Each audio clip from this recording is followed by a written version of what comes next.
আসসালামু আলাইকুম my dear students. আজকে আমরা তোমাদের স্থিত বিদ্যুৎ চ্যাপ্টার মানে এটা তোমাদের দশম চ্যাপ্টারের আরো একটি এমসিকিউ ভিডিও নিয়ে হাজির। আমাদের এই ভিডিওটা হচ্ছে তোমাদের এসএসসি ফিজিক্স বই থেকে। তোমরা দেখতে পাচ্ছ আমি গাইডের থেকে হচ্ছে প্রশ্ন সলভ করতেছি। মূলত এর উদ্দেশ্য হচ্ছে একটাই, যেহেতু এই প্রশ্নগুলো খুবই সহজ আজকে যেগুলো আমরা সলভ করব, কিন্তু তোমাদের জন্য ইম্পর্টেন্ট, সেজন্য আমি চাচ্ছি যেগুলো গাইড থেকে সলভ করতে। তোমরা জানো যে আমি হোয়াইট বোর্ডে গিয়েও প্রশ্ন সলভ করি, অবশ্যই তোমরা আমার সেই ভিডিওগুলো দেখবা, আমার ইউটিউব চ্যানেলে সাবস্ক্রাইব করে রাখবা। মাই ডিয়ার স্টুডেন্টস, তোমরা দেখতে পাচ্ছ প্রথম কোয়েশ্চেনটা, ফ্লানেল কাপড়ের সাথে এক টুকরো প্লাস্টিক ঘষলে কি হবে? অপশন ক, ফ্লানেল কাপড় ধনাত্মক আধানে আহিত হবে। খ, প্লাস্টিক ধনাত্মক আধানে আহিত হবে। গ, উভয় নিরপেক্ষ থাকবে। ঘ, উভয় ধনাত্মক আধানে আহিত হবে। মাই ডিয়ার স্টুডেন্টস, তোমাদেরকে আমি একটু বলে দেই যে ফ্লানেল কাপড় হচ্ছে এমন এক ধরনের কাপড় যেখানে যদি তুমি তার সাথে কোনো কিছুকে ঘষো তাহলে ফ্লানেল কাপড় সবসময় ধনাত্মক আধানে আহিত হয়।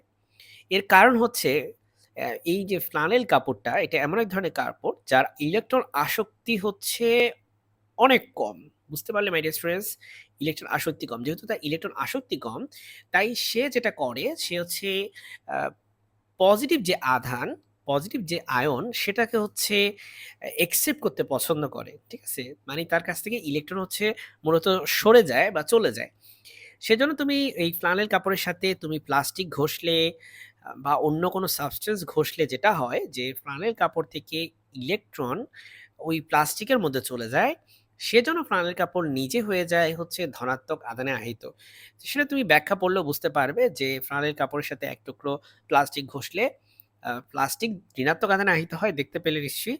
এবং ফ্লানেল কাপড়ের ধনাত্মক আধানে আহিত হয় কারণ প্লাস্টিককে ফ্লানেল বা যেটাকে আমরা বলি পশমি কাপড়, পশমযুক্ত কাপড় দিয়ে ঘষা হলে ফ্লানেল থেকে ইলেকট্রন চলে আসবে প্লাস্টিক টুকরোতে। কারণ তোমরা একটু আগেই আমি তোমাদেরকে ব্যাখ্যা করেছি যে ফ্লানেল কাপড় তার আসলে ইলেকট্রনের প্রতি আকর্ষণ কম।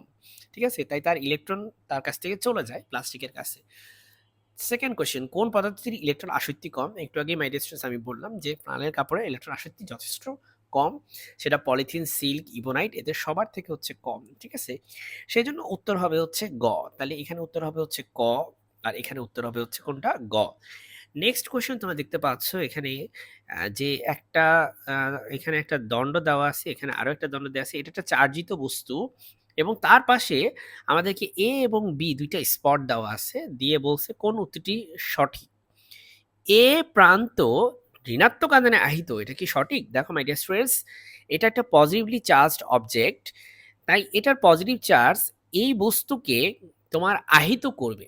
মানে তড়িতাহিত করবে। তাহলে এটা যেহেতু পজিটিভ চার্জ তাই এই বস্তুর থাকা নেগেটিভ চার্জগুলো এই PQ যে বস্তুটা তার কাছাকাছি চলে আসতে চাবে। তাই সেজন্য এই পাশটা হয়ে যাবে ঋণাত্মক। আমি তোমাকে একটু কলম দিয়ে দেখাই। এই যে বি যে পাশটা, এই পাশটা হবে আংশিক ঋণাত্মক। ঠিক আছে? এরকম ঋণাত্মক হয়ে যাবে সেটা। আর যেহেতু ইলেকট্রনগুলো সব এইদিকে চলে আসবে, ডান দিকে চেপে আসবে, তাই এইদিকে পজিটিভের আধিক্য বেড়ে যাবে। এই দিকটায় পজিটিভের আধিক্য বেড়ে যাবে। ঠিক আছে? তো এভাবে যেহেতু তারা একজন আরেকজনকে রিডিস্ট্রিবিউট করে ফেললো, তুমি দেখতেই পেলে যে এ প্রান্তটা হচ্ছে মূলত ধনাত্মক আধানে আহিত হয়ে গেল। তাহলে প্রথম যে অপশনটা যে এ প্রান্ত ঋণাত্মক আধানে আহিত, এটা সত্য নয়।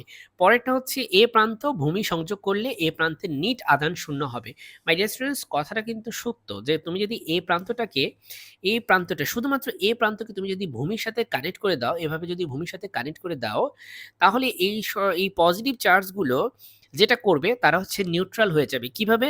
কারণ ভূমি থেকে ইলেকট্রনগুলো তারা হচ্ছে এই যে তার বেয়ে এই পাশটাকে হচ্ছে নিউট্রাল করে ফেলবে। সেজন্য তুমি বলতে পারো যে এ প্রান্ত যদি আমি ভূমির সাথে সংযোগ করি তাহলে এ প্রান্তের নিট আধান শূন্য হবে। সুতরাং আমার মতে উত্তরটা হবে হচ্ছে খ। Let's check the other options. এমসিকিউর ক্ষেত্রে সবসময় বাকি অপশনগুলো চেক করা ভালো। পরে তোমাকে বলল যে এ প্রান্ত ভূ সংযোগ করলে বি প্রান্তের নিট আধান শূন্য হবে। এটা সত্য না মাই ডিয়ার স্টুডেন্ট? যদি তুমি এ প্রান্তকে ভূমির সাথে সংযুক্ত করো তাহলে তোমার বি প্রান্তের নিট আধান কিভাবে শূন্য হয়? বি প্রান্তে তো নেগেটিভ আধানই থাকবে। PQ সরিয়ে নিলেও আহিত, AB আহিত থাকবে। এটাও সত্য না মাই ডিয়ার স্টুডেন্ট? যদি তুমি PQ এই চার্জিত বস্তুকে সরিয়ে নিয়ে যাও তাহলে এরকম এই যে পজিটিভ এদিকে নেগেটিভের যে একটা সজ্জা, এই সজ্জাটা আর বজায় থাকবে না। এই বস্তুটা আর আহিত থাকবে না। তার আহিত অবস্থা থেকে সে মুক্তি লাভ করবে। সে আবারও চার্জ নিরপেক্ষ একটা বাই দ্য ওয়ে এখানেও সে চার্জ নিরপেক্ষ, বাট আবারও সে যে একটা রিডিস্ট্রিবিউট হয়ে তারা হচ্ছে পজিটিভ নেগেটিভ একটা ব্যালেন্স তৈরি হবে পুরো বস্তু জুড়ে। ঠিক আছে? আশা করি তুমি এই উত্তরটা বুঝতে পেরেছো যে কেন এটা খ number. Let's go to the next question. Dear students, পরবর্তী প্রশ্নটা হচ্ছে কার্পেটের উপর শিশুর হামাগুড়ি দেওয়ার সময় কার্পেটে ঘষে ঘষে যাওয়ার সময় তার শরীরে একই জাতীয় চার্জ জমা হয়, মাথার চুলগুলো খাড়া হয়ে যায়, মাথার চুলগুলো একে অপরকে আকর্ষণ করে। ডিয়ার স্টুডেন্টস, আমি কিন্তু এই প্রশ্নটা পড়তে ভুলে গেছি, আমি একটু পরে পড়তেছি। দেখো, কার্পেটের উপর যদি একটা শিশু হামাগুড়ি দেয়, তাহলে কার্পেটে ঘষে ঘষে যাওয়ার সময় তার শরীরে একই জাতীয় চার্জ জমা হয়। আচ্ছা, আমি তোমাকে একটু বলি, দেখো কার্পেটের উপর যদি কোনো একটা শিশু হামাগুড়ি দেয়, যেটা হয় যে এই যে কার্পেটের যেই বস্তু দিয়ে তৈরি, আর শিশু যে হামাগুড়ি দিবে, এক্ষেত্রে যেটা হবে যে এই কার্পেটের উপর আমাদের কেমন চার্জ জমা হবে সেটা তো জানা নেই। কিন্তু এটুকু আমরা বলতে পারতেছি যে একটা শিশুর যে জামা, সেই জামা যদি ধরো ধনাত্মক চার্জে চার্জিত হয়ে যায়, তাহলে কার্পেটের হচ্ছে ঋণাত্মক চার্জে চার্জিত হয়ে যাবে। আবার উল্টাটা হতে পারে যে কার্পেট ধনাত্মক চার্জে চার্জিত হলো, কিন্তু শিশুর জামাটা হচ্ছে ঋণাত্মক চার্জে চার্জিত হলো। যেটাই হোক ডিয়ার স্টুডেন্টস, যদি বাচ্চাটার জামাটা ঋণাত্মক চার্জে চার্জিত হয়, তাহলে তুমি বলতে পারো যে কার্পেটে ঘষে ঘষে যাওয়ার সময় তার শরীরে একই জাতীয় চার্জ জমা হয়, এটা সত্য। কারণ কার্পেটে যখন বাচ্চাটা গড়িয়ে গড়িয়ে বা ঘষে ঘষে যাবে, তখন তার শরীরে ধরো কথার কথা নেগেটিভ চার্জ জমা হচ্ছে। ঠিক আছে? তার মানে এটা কিন্তু এক ধরনের চার্জই জমা হবে। তার ভিতরে পজিটিভ চার্জও জমা হবে, নেগেটিভ চার্জ জমা এমন হবে না। আহিত হওয়ার ক্ষেত্রে ব্যাপারটা এমনই যে হয় কার্পেটে পজিটিভ চার্জ জমা হবে অথবা কার্পেটে নেগেটিভ চার্জ জমা হবে। যদি কার্পেটে নেগেটিভ চার্জ জমা হয়, তাহলে বাচ্চার মধ্যে শুধুমাত্র পজিটিভ চার্জই জমা হবে।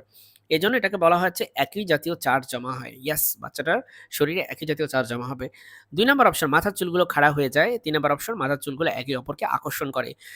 প্রশ্ন ২ নাম্বারটা আমার কাছে মনে হয় ঠিক আছে। কেন? কারণ দেখো, যদি তুমি আ শুধুমাত্র ধরো বাচ্চাটার যেই শরীর, সেখানে যে জামাটা আছে, বাচ্চাটার জামাতে শুধুমাত্র যদি পজিটিভ চার্জ জমা হয়, হ্যাঁ? তাহলে সেই আম জ পজিটিভ চার্জ তার পুরো শরীরে যদি জমা হয়ে যায়, তাহলে দেখো তার শরীরের যে মাথার চুলগুলো আছে, সেই চুলগুলোতে শুধুমাত্র কি চার্জ থাকবে? Positive charge. তুমি একটু চিন্তা করো, যদি তোমার মাথার চুলে সব পজিটিভ চার্জ থাকে, তাহলে একটা পজিটিভ চার্জ আরেকটা পজিটিভ চার্জকে বিকর্ষণ করবে। সেজন্য তোমার মাথার চুলগুলো খাড়া, খাড়া হয়ে থাকবে। কিন্তু আবার যদি তুমি দেখো যে তোমার মাথায় যদি ধরো কথার কথা নেগেটিভ চার্জও জমা হয়, তাহলে কিন্তু একটা নেগেটিভ চার্জ একটা নেগেটিভ চার্জকে বিকর্ষণ করবে। সেজন্য চুলগুলো খাড়া, খাড়া হয়ে থাকবে। কিন্তু মাথার চুলগুলো একে অপরকে আকর্ষণ করে, এটা আমার কাছে মনে হয় অসত্য।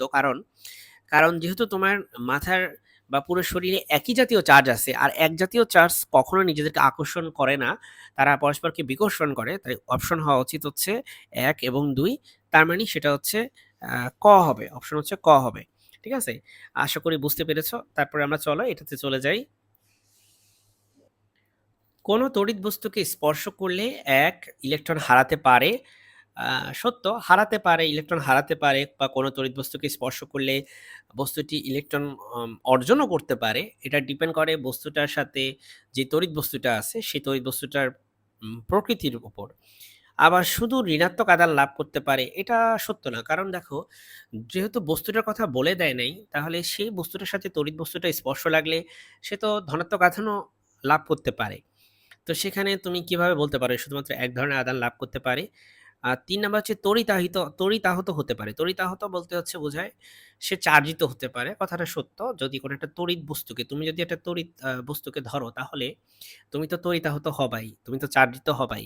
এখন সেই চার্জটা শুধু পজিটিভ হতে হবে এমন না, শুধু নেগেটিভ হতে হবে এমন না। সেটা পজিটিভও হতে পারে, সেটা নেগেটিভও হতে পারে। কারণ আসলে সেটা ডিপেন্ড করে ২ টা বস্তুর রিলেটিভ বৈশিষ্ট্যের উপর। কার ইলেকট্রন আসক্তি বেশি তার উপর। আর ইলেকট্রন হারাতে পারে, হ্যাঁ হারাতে পারে, ইলেকট্রন গ্রহণও করতে পারে। সো আমার হিসেবে সর্বাধিক গ্রহণযোগ্য উত্তর হচ্ছে এটা আর এটা। তার মানে ১ আর ৩। সুতরাং উত্তর হবে হচ্ছে খ। এরপর চলো আমাদের এখানকার লাস্ট কোয়েশ্চেন, সেটা হচ্ছে ফ্লানেল কাপড়ের সাথে ইবোনাইট দণ্ড ঘষলে। আমরা একটু আগে পড়েছিলাম যে ফ্লানেল কাপড় যেটা করে যে তার ইলেকট্রন আসক্তি যথেষ্ট কম। সেজন্য যেহেতু তার ইলেকট্রন আসক্তি অনেক কম, তাই ইবোনাইট দণ্ড সেটা হচ্ছে ইলেকট্রন গ্রহণ করবে, ফ্রানেল দণ্ড ইলেকট্রন হচ্ছে ত্যাগ করবে। উভয় ঋণাত্মক আধানে আহিত হয়। অবশ্যই সত্য না। দুজনেই তো আর ঋণাত্মক আধানে আহিত হওয়া সম্ভব না। একজন ধনাত্মক হতে হবে, একজন ঋণাত্মক হতে হবে। ফ্রানেল কাপড় ধনাত্মক আধানে আহিত হয়, যেটা একটু আগে বললাম যে আমরা একটু আগে একটা প্রশ্ন পড়েছিলাম যেখানে আমরা দেখছি ফ্রানেল কাপড় ধনাত্মক আধানে আহিত হয়। আমি বিস্তারিত ব্যাখ্যা করেছি। আর ইবোনাইট দ্বন্দ্ব ঋণাত্মক আধানে আহিত হয়। ঘটনা সত্য। কারণ হচ্ছে ফ্রানেল কাপড়ের ইলেকট্রন আসক্তি কম হওয়ায় ইউনাইট দণ্ডের ইলেকট্রন আসক্তি যেহেতু বেশি, তাই ইউনাইট দণ্ড তো অবশ্যই ঋণাত্মক আধানে আহিত হবে। আশা করি বুঝতে পেরেছো। আমার পরবর্তী ভিডিও দেখার আমন্ত্রণ রইলো।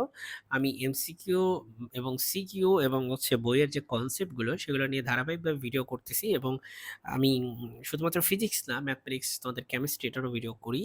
এবং তোমরা যদি তোমাদের কোনো টপিক যেটা জানতে ইচ্ছা করছে বা জানা দরকার, তোমরা আমাকে বলতে পারো। আমি হচ্ছে সেটাকে পরবর্তীতে কভার করব। আমার চ্যানেলটি সাবস্ক্রাইব করে রাখো। আসসালামু আলাইকুম।